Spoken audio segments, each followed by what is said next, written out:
From one Brazilian who could well join Arsenal to another who may not, it appears. Vinicius Júnior. This one's on the back of the Sun, no bin, no fee. All smiles as he returned to Real Madrid ahead of crunch talks over his future. So where are we at with this one, do you feel, Sam? Well, it's an interesting one. Arsenal's position is that if Vinicius does not want to sign a new contract, and if Real Madrid are not willing to let him go into the final year of his deal, which does expire at the end of next season, then they would be willing to make an attempt to sign him. Now, that's obviously a lot of ifs, and there's a long way to go on this, but Arsenal's position is that they, across the board within the club, feel that they could do it in that scenario. That's obviously in itself very interesting, because this is a sort of deal that financially goes way beyond anything that Arsenal have done before in their past. And people might point at Declan Rice, for example, but I think the numbers that we would be talking about here for Vinicius Júnior, certainly in terms of wages, are astronomical compared to Declan Rice. And according to the latest reports in Spain, Vinicius has effectively turned down a contract which would in England be worth around £550,000 a week. Arsenal's current highest earner is Bukayo Saka on close to £300,000 a week. So you're almost doubling the highest earner and completely shattering the wage structure. It's not the sort of deal that Arsenal have done in the past. It's not the sort of deal they've done under Mikel Arteta in this sort of revolutionary process that he's overseen over the past 6-7 years. But perhaps they feel they're now in a position as Premier League champions. Perhaps they feel they can get enough sales in, enough money generated through departures to really make this happen. But as I say, it's a big departure, and there are so many ifs and maybes behind this deal that I think it's so definitely too early to call. OK.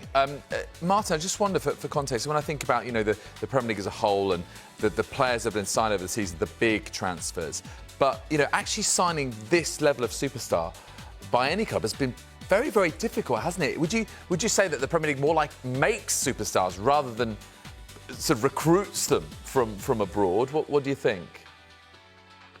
Yeah, I think that's an argument for saying it does that, because I just think the way it is, most clubs have this sort of structure that they don't want to disrupt too much. So, as you say, if he's being paid 550,000, that would be, in certain terms of Arsenal, that would just put him out of a different stratosphere to all the other players, and there's a risk there, of what does that create problems in its own right. So, I think you're right there, David. It would be a departure to bring in somebody like that, especially at the height of his career as he is now.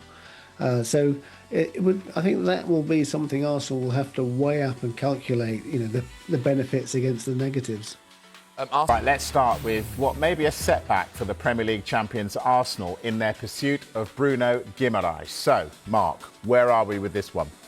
Like you said at the top of the show, a significant day, because this feels like we've been talking about Bruno Guimaraes to Arsenal for a number of weeks and possibly even months now. But finally, there has been club-to-club talks over the last 24 hours, and Arsenal's opening offer for the Brazilian midfielder has been rejected by Newcastle United. What we now know is that the two clubs are talking, because up until this point, it had been through intermediaries, and there'd been a lot of noise on social media, a lot of reporting, a lot of things being said, but actually nothing had really happened between Arsenal and Newcastle, and that's key in this situation.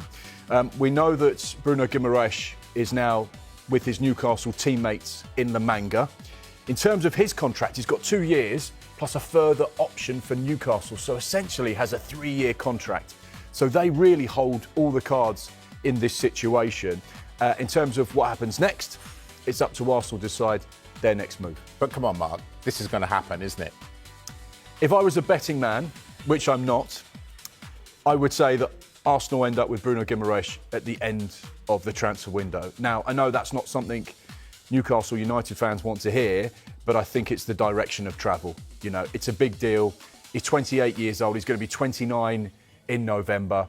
He's one of those players that's been up to Newcastle and had a fabulous period of time since his arrival. He's been the heartbeat of that team. He's been the heartbeat of the city. He's been a key player for obviously Eddie Howe until his departure. And he's probably the one player that totally gets it. Totally gets the city, the fan base, the culture, just everything about what that city represents. And he has been a fan on the pitch, living and breathing everything that those Geordies want to see. So this will really hurt them. And this will be a tough one to swallow. Anthony Gordon, fine. Barcelona, we've doubled our money. Sandro Tonali, fine, we've doubled our money. Yeah, we're not so happy about him going to Spurs, but we've got good money for a player that was brilliant for us, but not always brilliant. Bruno will hurt because he's the one that they have a connection with. You put me on the spot. I think this deal gets done. Mikel Arteta wants him, he wants Arsenal, and now it's just a case of finding that magic number to keep everyone happy. Of course, I put you on the spot. Welcome to the transfer show, Mark. Get used to it. I'll come for you, don't worry. This is a nightmare for Newcastle, isn't it? I mean, Mark's just reeled off the players that have gone. Let's add Eddie Howe to that as well. This is just falling apart, isn't it? Yeah, it's been a nightmare 12 months. You go back to last summer and what happened with the Alexander Isak situation, which really affected Newcastle's pre-season. They didn't spend the money wisely as yet. Huge outgoings off the pitch. There's been poor performances on the pitch. They finished 12th last season. There's a real sense of instability now because you've got a very young squad, youngsters with no Premier League experience, a new head coach coming in with no Premier League experience, with half a pre-season as well.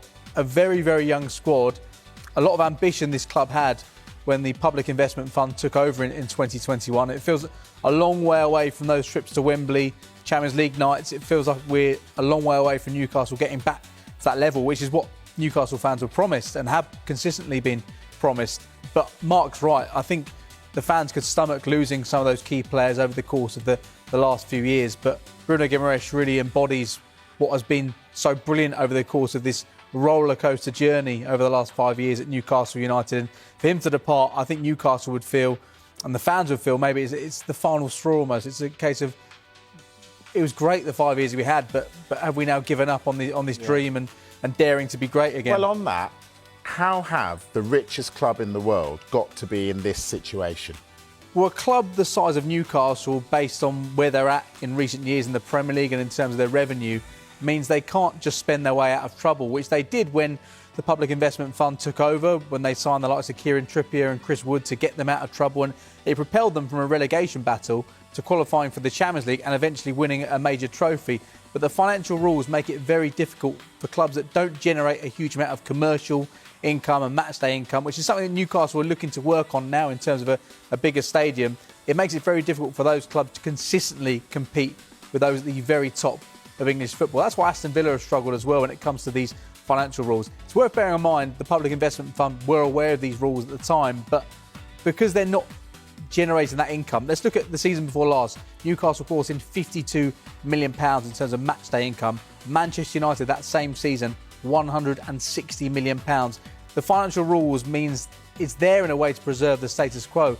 Those who are always rich remain rich, and those that are trying to punch above their weight have to find different creative ways of doing so. It's got to be wrong, hasn't it? And it makes it very difficult for clubs like Newcastle, and it's why it is very frustrating the fact they've not been able to maintain the high levels they've hit. Eddie Howe got them qualifying for Champions League football twice. They won a League Cup trophy.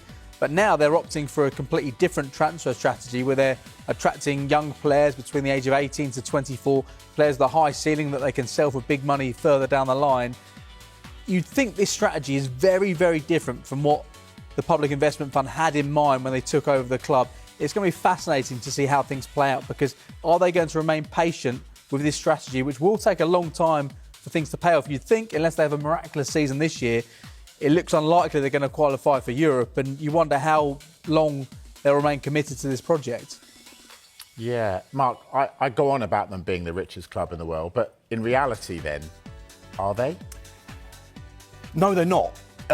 Because the Premier League only allows you to spend, with new squad cost ratio rules, 85% of your turnover on footballing costs.